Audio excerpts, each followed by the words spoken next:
Hello and welcome to a new episode of Airport CEO here on BongoPlanes. Last time we started our work over at Terminal 1 and we did some good progress, I think. And today, well, we will continue with just that. And before we get too far into today's video, if you should end up enjoying this episode, then don't forget to leave a like. That would be very much appreciated. And of course, if you are new around here, why not hit subscribe? That would be absolutely awesome. Alright, so last time we created the footpath over to the terminal, but what we hadn't created yet was the drop-off zone. Obviously, we do need to have that for the terminal so that when passengers arrive, they can be dropped off. Sounds logical, I know. So whether it be with bus, taxi or car, we will have these facilities here. I do believe that technically they could also arrive over at some of the other terminals, but then of course they would have to walk rather far. So it's better to just make sure that we do have a drop-off zone here for each terminal. This does of course also include parking lots. Here we will also have both short-term and long-term parking. And of course we will also have some parking for staff. And of course, what is also very important not to forget when making all this is to make it all accessible actually for passengers. So not just that they can be dropped off there, but they can also actually find their way over to the terminal. This means adding these pedestrian crossings and making sure that there are footpaths, because passengers, unlike in alpha versions of the game, cannot just walk alongside the roads. They can only walk on footpaths. So that's something we need to make sure that every bit of this drop-off zone is accessible for passengers. And as I mentioned, we have already created the footpath from the drop-off zone to the Terminal 1 is indoors, where we have the walker-laters. But actually, I did also create this rather elaborate footpath outdoors. I just didn't include it in the footage of last episode, but I want to finish this off, and the reason why I've created it like this is because I want to kind of give it a little bit of a park feeling, some leisure area. I doubt this will be highly frequented by passengers, if anyone will walk there at all, because normally passengers choose the shortest way for their destination or to their destination. But I thought this could be really lovely. Some flowers, some stones, some trees, and this a little bit more elaborate footpath could add a bit of a different feeling for Terminal 1 compared to Terminal 2s and 3, which certainly do not have such an area. But of course, there's not just things outside to be done in front of the terminal, but also certainly inside the terminal. We need to add all the boarding desks, and we need to figure out how we want to create these boarding areas or waiting areas, basically. And of course, one theme that is going to be quite common here in this build of Terminal 1 is that space is at a premium.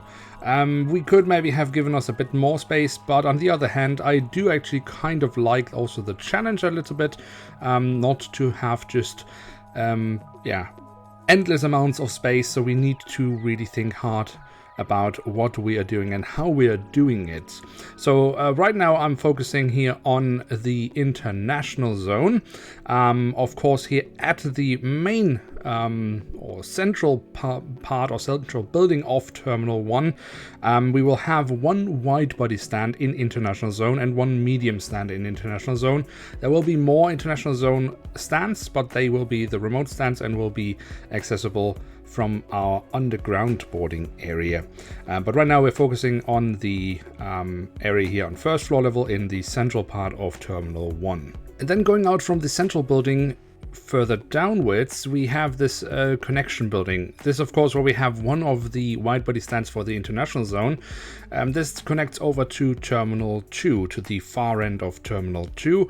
But of course we have another wide body stand, and that will then be in basically within Schengen or non-international zone, because we actually don't have a single wide body stand so far at the airport which isn't in international zone. So I thought it would be a actually not a bad idea also to have that in case we do get some offers, some flight offers that would match that, and if not, we can always just use it for single aisle aircraft. So although Terminal 1 definitely is the smallest of the three terminals here at the airport, it in a way is also the most versatile of them all, because it kind of houses a little bit of everything.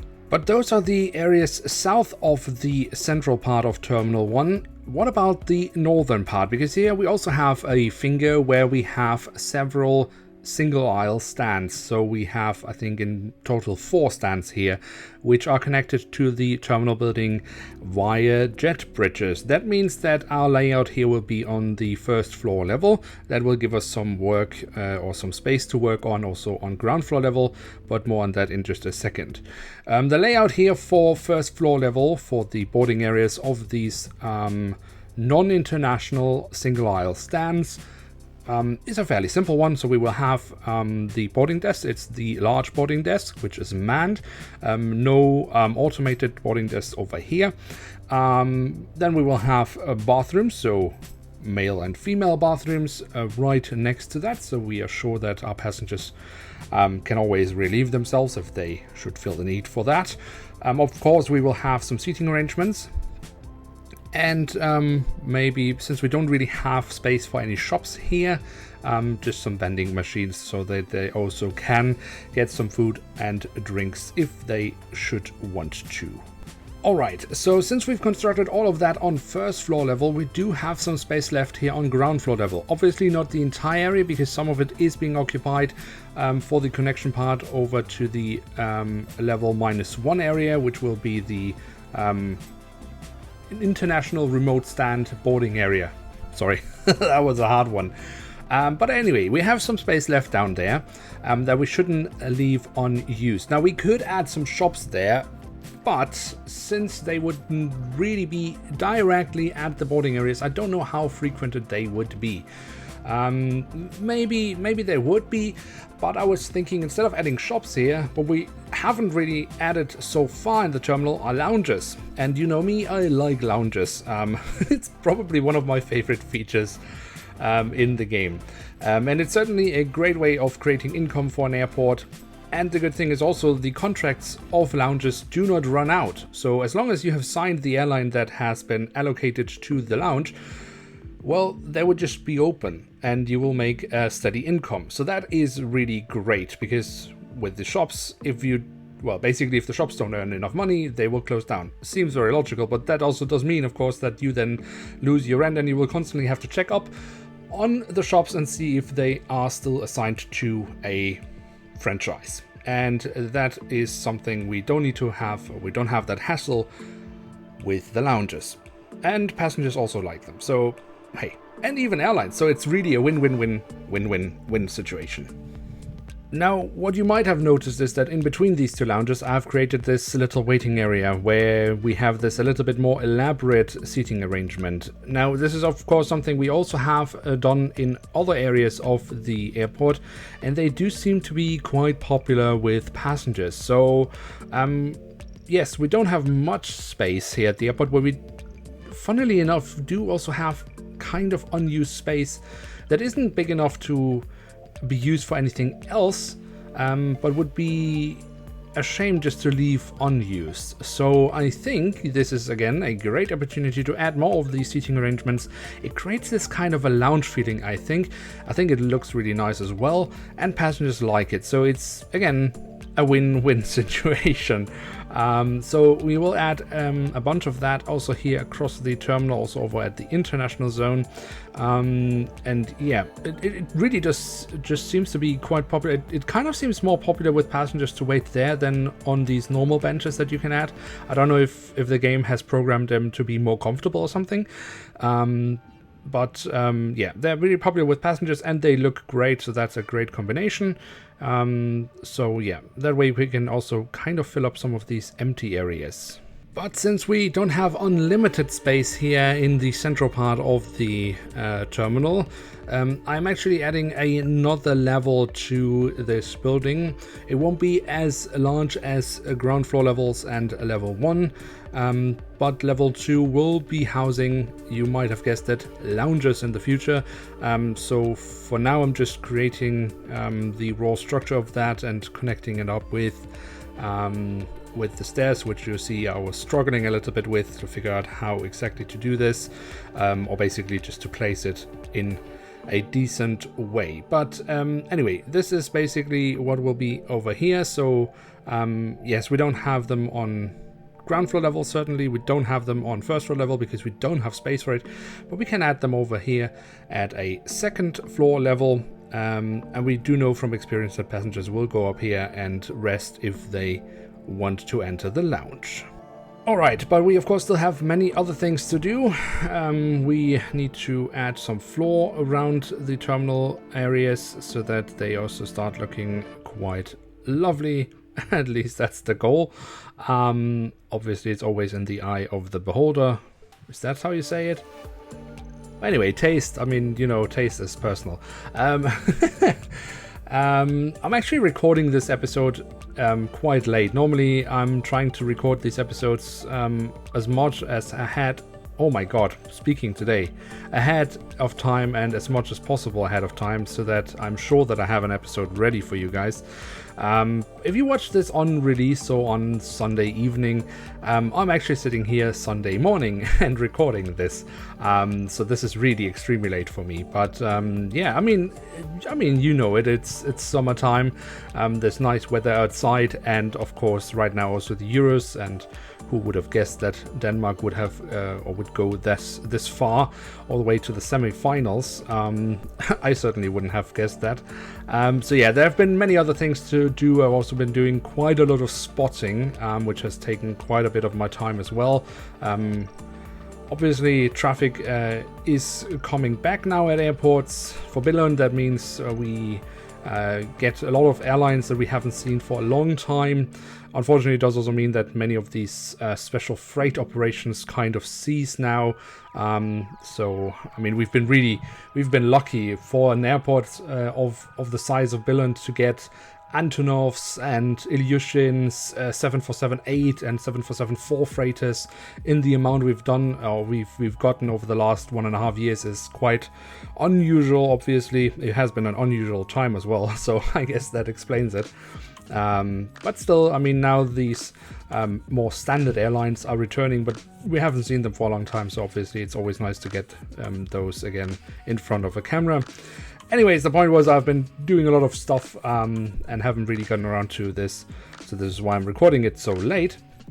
But one thing I can say is there has of course been this request that we do a bit of spotting also here in the game, which I've been a bit hesitant on doing, and also I've been struggling a little bit finding out how we could do this. Also, I was actually doubting that it would be really of interest, but since there have been multiple requests of us doing that, I thought, okay. So I have to disappoint you, actually. It's not going to happen in this episode, but it will happen in next episode, because I've already recorded the footage for next episode. At least there I'm a little bit ahead of time. So yeah, for those of you who really wanted to do a little bit of spotting here at the airport, this will actually happen next episode, so you can look forward to that. Alright, so as you can see, we have already done quite a bit of work here inside the terminal buildings. Right now we're already at ground floor level at the luggage reclaim areas. So yeah, but I think we are coming closer to the end of today's episode. I mean, we have again progressed really well.